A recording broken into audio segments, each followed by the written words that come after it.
नमस्कार। मैं डॉक्टर वासुदेव शेट्टी, महारानी महिला विज्ञान कॉलेज मैसूर में हिंदी विभाग में सह प्राध्यापक हूँ। इस समय मैं हिंदी साहित्य जगत के श्रेष्ठ लेखक विष्णु साहनी द्वारा लिखित चीफ की दावत कहानी पर प्रकाश डालना चाहता हूँ। ಇದನ್ನು ನಾನು ನನ್ನ ಕನ್ನಡದ ವಿದ್ಯಾರ್ಥಿಗಳಿಗೋಸ್ಕರ ಕನ್ನಡ ಮತ್ತು ಹಿಂದಿ ಎರಡು ಭಾಷೆಯಲ್ಲಿ ವಿವರಿಸುತ್ತೇನೆ. ವಿಷ್ಣು ಸಾಹನಿ ಅವರು ಹಿಂದಿ ಸಾಹಿತ್ಯ ಜಗತ್ತಿನ ಶ್ರೇಷ್ಠ ಲೇಖಕರಲ್ಲೊಬ್ಬರು. ಇವರ ಪ್ರಮುಖ ಕೃತಿಗಳು ತಮಸ್, ಝರೋಖೆ, ಖಡಿಯಾ आदि अनेक कृतिಗಳನ್ನು इವರು बರೆದಿದ್ದಾರೆ. इनके माधवी भी काफी प्रसिद्ध उपन्यास है. तमस, झरोखे, खड़िया, माधवी इनकी प्रमुख कृतियां हैं. प्रस्तुत चीफ की दावत में मध्यवर्गीय परिवार के दुविधापन को, गिरते हुए मौल्य को काफी अच्छी तरह से व्यक्त किए हैं.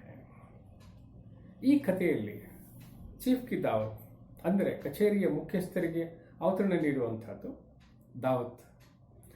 ಇದರಲ್ಲಿ ಮಧ್ಯವರ್ಗೀಯ ಪರಿವಾರಗಳಲ್ಲಿ ಕೆಡುತ್ತಿರುವಂತಹ ಹದಗೆಡುತ್ತಿರುವಂತಹ ಸಂಬಂಧಗಳು, ಮೌಲ್ಯಗಳನ್ನು ಬಹಳ ಚೆನ್ನಾಗಿ ವಿವರಣೆ ಮಾಡ್ತಾರೆ. इस कहानी के मुख्य पात्र है श्यामनाथ. श्यामनाथ उस दिन अपने दफ्तर के चीफ को दावत पर बुलाए हैं. श्यामनाथ ತನ್ನ ಆಫೀಸ್ನ ಕಚೇರಿಯ ಮುಖ್ಯ ಅಧಿಕಾರಿಗೆ ಆ ದಿನ ಭೋಜನಕ್ಕೋಸ್ಕರ, ರಾತ್ರಿ ಡಿನ್ನರ್ಗೋಸ್ಕರ ಕರೆದಿರ್ತಾರೆ, ಆಮಂತ್ರಣ ನೀಡಿದ್ದಾರೆ. आ दिन उनके ऑफिस के भी और देशी ऑफिसर भी लोग भी आ जाएंगे, उनके बीवियां भी आ जाएंगे. आ दिन देशी ಆಫೀಸರ್ಗಳು ಅವರ ಕಚೇರಿಯಲ್ಲಿರುವಂಥವರು ಮತ್ತು ಮುಖ್ಯ ಅಧಿಕಾರಿ अमेरिकन चीफ ಅವರು ಬರೋರಿದ್ದಾರೆ. उन सबको बुलाए हैं. श्यामनाथ और उनकी बीवी सुबह से अपने घर को सजा रहे हैं. ಬೆಳಗಿಂದ ಮನೆಯನ್ನ ವ್ಯವಸ್ಥಿತಗೊಳಿಸ್ತಾ ಇದ್ದಾರೆ. श्यामनाथ सब चीज व्यवस्थित ढंग से चाहते हैं. श्यामनाथ ಎಲ್ಲವನ್ನು ವ್ಯವಸ್ಥಿತವಾಗಿ ನೋಡಲು ಬಯಸ್ತಾರೆ. पर्दे की रंग क्या होगी, मेजो पेश क्या होगा, टेबल कहाँ रहेगा, सोफा कहाँ रहेगा. बीवी से मिलकर अंतिम निर्णय श्यामनाथ का ही है. ಹೆಂಡತಿ ಜೊತೆ ಸೇರಿಕೊಂಡು ಈ ವಸ್ತು, ಮನೆಯಲ್ಲಿರುವಂತಹ ವಸ್ತುಗಳು ಯಾವ್ಯಾವುದು, ಎಲ್ಲೆಲ್ಲಿರಬೇಕು, पर्दे रंग याव्दिरಬೇಕು, कलर याವುದು, मेजो पेश याವುದು ಅಂದ್ರೆ टेबल क्लॉथ, ಅದೆಲ್ಲ. सिगरेट पर सिगरेट पीते पीते वो ये सब व्यवस्था करते हैं. और 5 बजे होते होते 5 ಗಂಟೆ ಆಗ್ತಾ ಆಗ್ತಾ एक मुकम्मल पर पहुंचती है. ಒಂದು ವ್ಯವಸ್ಥಿತ ಹಂತಕ್ಕೆ ಬರುತ್ತೆ ಮನೆ ಹೊಂದಾಣಿಕೆಯನ್ನು ಅಥವಾ ಶೃಂಗರಿಸುವಂಥದ್ದು. इस बीच में अचानक श्यामनाथ को याद आती है बीवी का, सॉरी माँ का क्या होगा, ಅಮ್ಮನಿಗೆ ಏನು ಮಾಡೋದು. ಹೆಂಡತಿ ಹೇಳ್ತಾರೆ, माँ का क्या होगा, उनको बताएंगे हम जल्दी खाना खा के सो लेने के लिए अपने कमरे में चले जाना, ಬೇಗ ಅವರನ್ನು ಊಟ ಮಾಡಿ ತನ್ನ ಕೋಣೆಗೆ ಹೋಗೋಕೆ ಹೇಳ್ಬಿಡೋಣ ಅಂತ ಹೆಂಡತಿ ಹೇಳ್ತಾರೆ. हाँ, लेकिन तुम्हारे क्या सोना नहीं, क्योंकि वो वहां जाके बैठेंगे और खराटे लेगी. ಅಮ್ಮ ಏನ್ ಮಾಡ್ತಾಳೆ ಅಂತಂದ್ರೆ ಕುತ್ಕೊಂಡು ಗೊರಕೆ ಹೊಡಿತಾಳೆ. बोलेंगे कराटे नहीं लेना, ಗೊರಕೆ नहीं ಹೊಡಿಬೇಡ ಅಂತ ಹೇಳೋಣ ಅಂತ. ಹೆಂಡತಿ ಹೇಳ್ತಾಳೆ, तुम्हारे क्या तुम 11-12 बजे तक पीते रहते हो. अच्छी भली वो अपने भाई के घर जा रही थी, तुम अच्छे बनने के लिए उन्हें रोक दी, टांग अड़ा दी. ನೀವು ಹೆಂಡತಿ ಹೇಳ್ತಾಳೆ, ನೀವು 11-12 ಗಂಟೆವರೆಗೆ ಕುಡಿತಾ ಇರ್ತೀರಾ. ಅವಾಗ ಶ್ಯಾಮನಾಥ್ ಹೇಳ್ತಾರೆ, ಅವಳು ತನ್ನ ತಮ್ಮನ ಮನೆಗೆ ಹೋಗೋಳಿದ್ಲು, ನೀನು ಭಾಳ ಒಳ್ಳೆಯವಳಾಗ್ಲಿಕ್ಕೆ ಹೋಗಿ ಅಡ್ಡಗಾಲು ಹಾಕಿ ಅವಳನ್ನು ಉಳಿಸ್ಕೊಂಡಿದ್ಯಾ. ನಿಮ್ಮ ತಾಯಿ ಮಗನ ಮಧ್ಯದಲ್ಲಿ ನಾನೇ ಬರಲಿ. आप माँ बेटे के बीच में मैं क्यों आ जाऊं. ऐसे करेंगे. पिछवाड़ी उनकी जो विधवा सहेली है उनके घर भेज देते हैं. ಅವಳ ವಿಧವೆ ಗೆಳತಿ ಇದ್ದಾಳಲ್ಲ, ಅವ್ರ ಮನೆಗೆ ಕಳಿಸ್ಬಿಡೋಣ. लेकिन श्यामनाथ इनकार करते, नहीं काफी कष्ट उठाकर उसे हम रोक दी गए, ಬಹಳ ಕಷ್ಟದಿಂದ ಅವರು ಇಲ್ಲಿ ಬರೋದನ್ನ ನಿಲ್ಲಿಸಿದೀವಿ. ಈ ಮಾಕ तो ಜಮೇಲ रहेगा ही, ಇದು ಈ ಸಮಸ್ಯೆ ಇದ್ದೇ ಇರುತ್ತೆ ಅನ್ಕೋತಾರೆ. ಇದನ್ನ इंग्लिश ನಲ್ಲಿ ಮಾತಾಡ್ತಾರೆ. अंग्रेजी में पति पत्नी बातें करते श्यामनाथ और बीवी. माँ के पास आके हैं, कहता है, देखते हैं माँ सुबह से इन लोगों की तैयारी देखकर मानी मन डर रही थी, कांप रही थी. माँ आज जल्दी करके सो जाना बेटा, जिस दिन घर में मांस मछली बनाते हैं तब मैं नहीं खाती. ಬೇಟ, ಮಾಂಸ ಮೀನು ಎಲ್ಲ ಮಾಡಿದಾಗ ನಾನು ಊಟ ಮಾಡಲ್ಲಪ್ಪ, ನೀನು ಬೇಗ ಮಲ್ಕೋ ಅಂತ ಹೇಳಿದಾಗ ಹೇಳ್ತಾನೆ, ಆದರೆ ನಿನ್ನ ಕೋಣೆಯಲ್ಲಿ ನೀನು ಗೊರಕೆ ಹೊಡಿಬಾರ್ದು. जब से वो बीमारी से उठी हूँ तब से मैं क्या करूँ, मेरे बस की बात में नहीं है, बस में नहीं है वो. माँ तुम क्या पहनोगी, जो है पहनूंगी, जो तुम बताओगी. ಏನು ಹಾಕೋತೀಯ ಅಮ್ಮ, ಏನಿದೆ ಹಾಕೋತೀನಿ, ಇಲ್ಲ ನೀನೇನು ಹೇಳ್ತೀಯ ಅದನ್ನು ಹಾಕೋತೀನಿ ಅಂತ. ನೋಡಿ, वहाँ भी वो डरती है. तुम सफ़ेद कमीज और कुर्ता पहन लो, पंजाबी कुर्ता पहन लो, ठीक है, अब पहन के आ जाओ. माँ बेचारी जाती है अंदर, जाके वो पहन के आती है. हाँ थोड़ा ठीक है, और पल्ला डालो जो गंजा पन्ना दिखाई दे. ತಾಯಿ ಒಳಗಡೆ ಹೋಗಿ ಬಟ್ಟೆ ಬದಲಾಯಿಸ್ಕೊಂಡು ಬಿಳಿ ಕಮೀಜ್ ಅಂದರೆ ಪಂಜಾಬಿ ನಿಲುವಂಗಿಯನ್ನು ಧರಿಸ್ಕೊಂಡು ಬರ್ತಾರೆ, ಪಂಜಾಬಿ ಡ್ರೆಸ್ಸನ್ನು, ಸಲ್ವಾರ್ ಕಮೀಜ್. ಒಡವೆ ಗಿಡವೆ ಇದ್ರು ಹಾಕೊಂಡು ಬಾ ಅಂತಾರೆ. गहने वगैरह है तो पहन के आ जाओ. गहने है तो मैं लाख बार पहन थी, लेकिन वो सब तेरे पढ़ाई के लिए बिक गई है. ಇದ್ರೆ ನಾನು ಎಷ್ಟೋ ಸಲ ಹಾಕೋತಿದ್ದೆ, ಅದು ನಿನ್ನ ಓದಿಗೋಸ್ಕರ ಮಾರಾಟ ಆಗಿದೆ.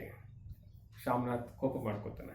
ಮಾರಾಟ ಆದರೆ ಏನಾಯ್ತಂತೆ, ನಾನೇನೋ ನಿರಾ ಲಂಡೂರ ನೈ ಬನ್ಕೆ ಕುಷ್ಟು ಬನ್ಕೆ ಬೇಕಾರ್ ಚೋಟಾಗಿ ಬಂದಿಲ್ಲ, ನಾನೇನೋ ಒಂದು ಆಗಿ ಬಂದಿದ್ದೀನಿ ಅಂತ ಹೇಳ್ತಾನೆ. लेकिन और कहता है, देखो कैसे बैठती, इस तरह नहीं बैठना, दोनों पैर ऊपर उठा के नहीं बैठना है. सब व्यवस्था करके कुछ भी हो जल्दी तुम कमरे में जाओ.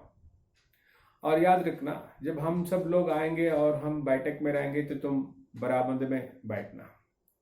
ಅವರೆಲ್ಲ ಬಂದಾಗ ನಾವು ಹಾಲಲ್ಲಿ ಕುತ್ಕೊಂಡಾಗ, बैठकಲ್ಲಿ ಕುತ್ಕೊಂಡಾಗ ನೀನು ವರಾಂಡದಲ್ಲಿ ಕುತ್ಕೋಬೇಕು. ನಾವು ಅಲ್ಲಿಂದ ಭೋಜನಾಲಯಕ್ಕೆ ಹೋಗುವಾಗ ನೀನು बचल मनेंदा गुसल खाने से तुम्हें अंदर जाना होगा. तो ये सारी व्यवस्था है ताकि माँ उनके सामने आमना सामना ना हो, ಎದುರು ಬದುರಾಗೋದು ಬೇಡ, ಎಲ್ಲವನ್ನು ವ್ಯವಸ್ಥಿತವಾಗಿ ನೋಡ್ತಾನೆ. ಬ್ಯಾಡ್ ಶೋ ಆಗಬಾರ್ದು ಅನ್ನೋದು ಶಾಮನಾಥನ ಒಂದು ಇಚ್ಛೆ. ಪಾರ್ಟಿ ಶುರುವಾಗುತ್ತೆ. साहब को विस्की पसंद आ गए, साहब की पत्नी को वहाँ के पर्दा पसंद आ गए, और वहाँ बात बात पर हंसते रहते हैं. साहब की बीवी के साथ देसी अफसरों की बीवियां बार बार हंसते हैं और ऐसे बातें कर रहे थे शामनाथ की बीवी के साथ, चीफ की पत्नी जैसे बरसों की सहेली.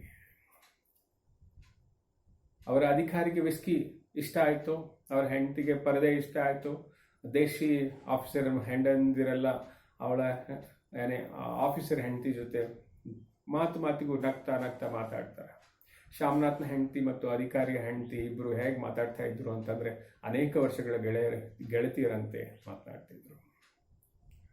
आखिरी बार, अच्छा दूसरी राउंड में ही साहब जो ऑफिस में जो रौब दिखाते थे, ಎರಡನೇ ರೌಂಡ್ ವಿಸ್ಕಿ ತಗೊಳ್ಳುವಾಗ ಚೀಫ್ ಆಫೀಸಲ್ಲಿ ಏನು ಕೋಪಿಸ್ಟನ್ ಥರ ವ್ಯವಹರಿಸ್ತಿದ್ರು, ಆದರೆ ಇಲ್ಲಿ ಭಾಳ ಹಾಸ್ಯ ವಿನೋದವಾಗಿದ್ರು. ಭಾಳ ಖುಷಿಯಿಂದ ಮಧ್ಯದಲ್ಲಿ ಸಣ್ಣ ಪುಟ್ಟ ಟಪ್ಪೆ ಅಂದರೆ ಜೋಕಿಗೆಲ್ಲ ಹೇಳ್ತಾ ಇದ್ರು.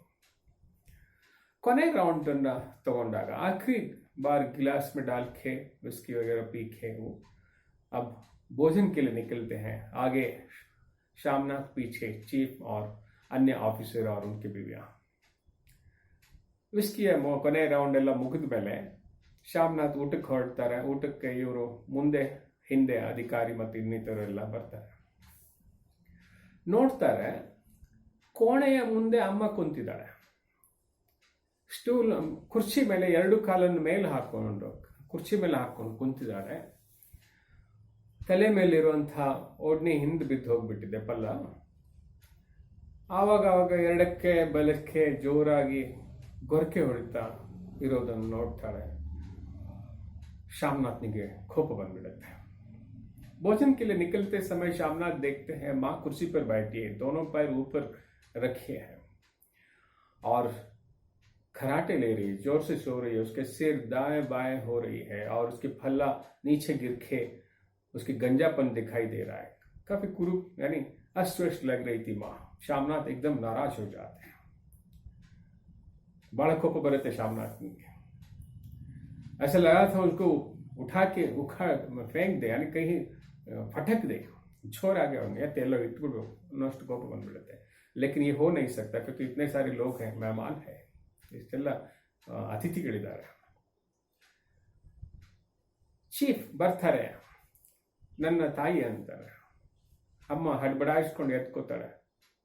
डरकर खड़ी हो जाती है.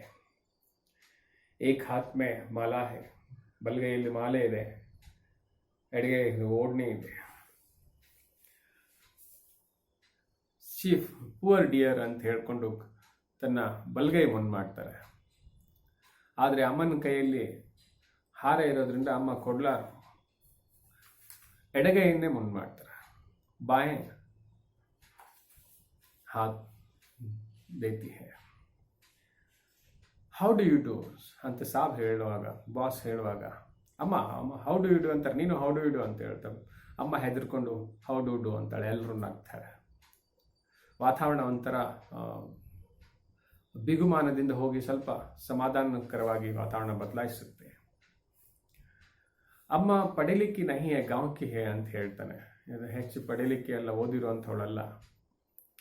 अच्छा गांव के लोग मुझे बहुत पसंद है, ऑफिसर ಹೇಳ್ತಾನೆ. अच्छा ये पंजाब के गांव में क्या बनते हैं, लोगों की कुशलता क्या है, वो क्या बनाते हैं? ಈ ಪಂಜಾಬ್ನ ಜನರ ಕುಶಲತೆ ಏನು ಅವಾಗ ಹೇಳ್ತಾನೆ ಶಾಮನಾಥ್. वो गाते हैं और फुलकारी वगैरह बनाते हैं.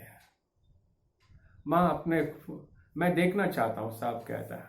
इससे पहले शामनाथ कहता है मैं आपको एक अच्छे फुलकारी ला के दूंगा, लेकिन साहब कहता है हमें नहीं चाहिए बनी बनाए, रेडीमेड मुझे नहीं चाहिए, जो गांव में जो अपने हाथों से जो बनाते वो मैं देखना चाहता हूँ, ಕೈಯಿಂದ ಮಾಡಿರುವಂಥದ್ದನ್ನು ನಾನು ನೋಡ್ಲಿಕ್ಕೆ ಇಷ್ಟಪಡ್ತೀನಿ ಅಂತ ಚೀಫ್ ಹೇಳ್ತಾರೆ.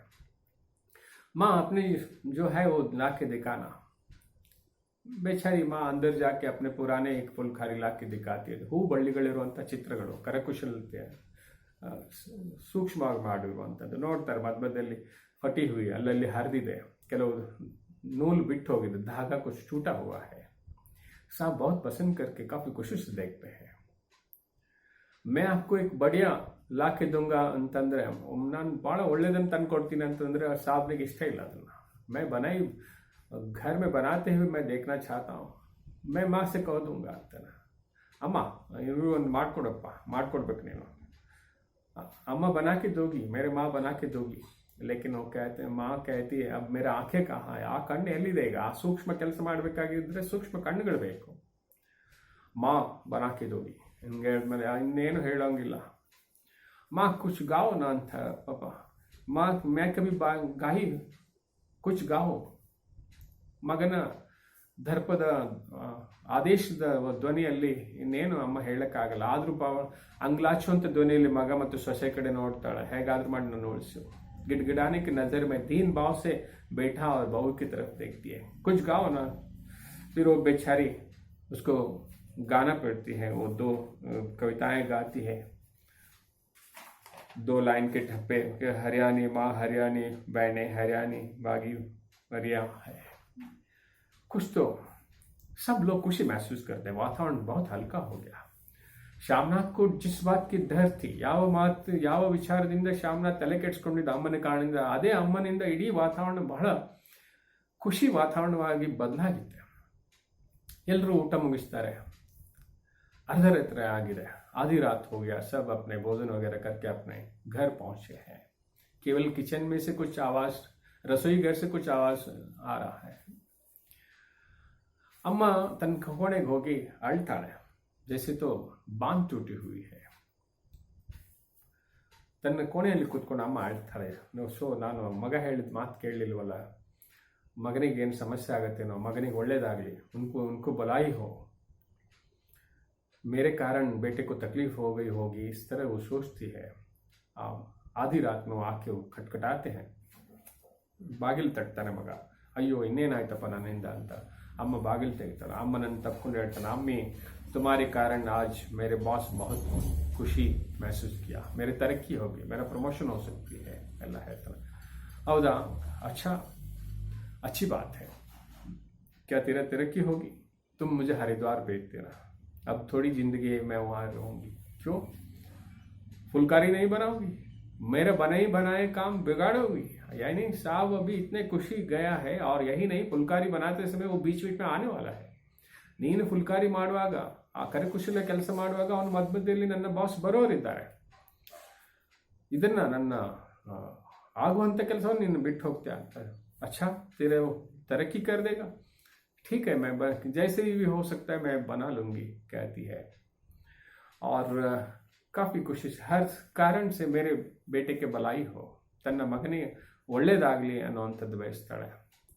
ಭೀಷ್ಮ ಸಹನಿ ಬಹಳ ಸುಂದರವಾಗಿ ತಮ್ಮ ಮಧ್ಯವರ್ಗ ಪರಿವಾರದಲ್ಲಿ ಹೇಗೆ ಸಂಬಂಧಗಳು ಹದಗೆಡ್ತಿರೋ ಸಂಬಂಧಗಳು, ತಮ್ಮ ಸ್ವಾರ್ಥವನ್ನೇ ನೋಡುವಂಥದ್ದು.